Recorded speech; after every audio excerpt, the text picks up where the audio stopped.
রামগঞ্জ উপজেলার পৌর সোনাপুর বাজারে মসজিদের গল্লির পথটি দুই পাশে দখল করে রেখেছে কিছু অসাধু ব্যবসায়ী। বশির আহমেদ, রামগঞ্জ, লক্ষ্মীপুর প্রতিনিধি।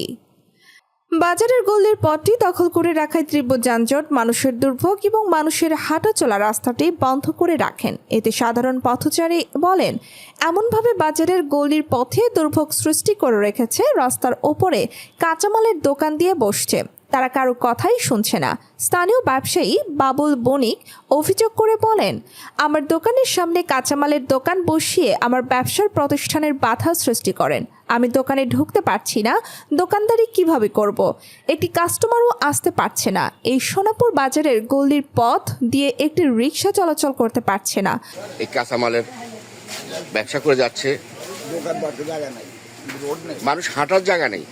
রামগঞ্জ উপজেলার পৌরসভার সোনাপুর বাজারের ব্যবসায়ীরা বলেন, সোনাপুরের সরকারি মার্কেট থাকা সত্ত্বেও বাজারে না বসে রাস্তায় বসে মানুষের ভোগান্তির সৃষ্টি করে। বাজার এলাকায় কিছু প্রভাবশালী ব্যবসায়ীর দখলদারিত্ব ও জোরপূর্বক ফুটপাত দখল করার কারণে তীব্র যানজটের দৃশ্য দেখা গেছে। আমরা এর মধ্যে একটা দোকানদারি করে গলির মধ্যে সব দোকানদারি করতেছে, যে দোকানদারি আঙুল দিতেছে, হোল্ডিং দিয়ে আমরা এরা দিয়ে আমরা সব আমরা দিই।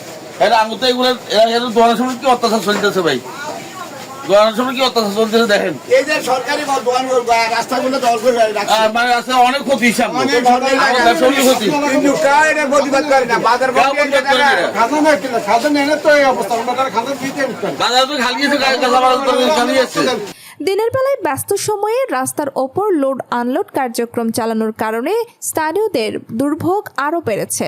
কাঁচা বাজার খুব মানে আমরা জায়গা পড়ে রয়েছে খালি, কিন্তু এখানে না বসে এরা রোডের মধ্যে শৃঙ্খল করতেছে, এখানে মানুষ চলাচল করতে পারে না, একটা গাড়ি আইতে পারে না, কিছু না।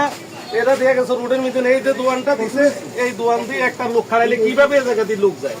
স্থানীয়দের অভিযোগ, পাশে অবৈধভাবে মালামাল রাখা, দোকানের সামনে বিভিন্ন মালামাল যানবাহন দাঁড় করানো এবং দিনের বেলায় বিভিন্ন যানবাহন থেকে মালামাল ওঠানামা করানোর ফলে প্রতিদিনই এ এলাকায় যানজট লেগে থাকে।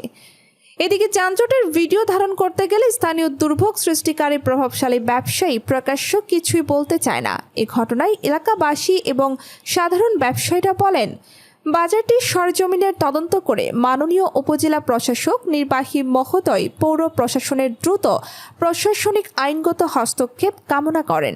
রাস্তার ওপর ভাসমান কাঁচা বাজার বসানো, দখলকৃত দোকান বন্ধ সহ শৃঙ্খলা ফিরিয়ে আনার দাবি জানিয়েছেন সাধারণ জনগণ। এটা তো ঠিক না, এটা জনমানুষের দুর্ভোগ এবং মনে করেন যাতায়াতের ব্যবস্থা খুবই খারাপ, যাতে মানুষের একটা লোক আসা যাওয়া করার কোনো ব্যবস্থা নাই। সরকারি জায়গা আছে কিন্তু ভাঙি দেখ না, সোনার বাজার সরকারি জায়গা আছে বহুত, কিন্তু ভাঙি দিলে সরকার তরকারি দন্দারাই হেন যাইব।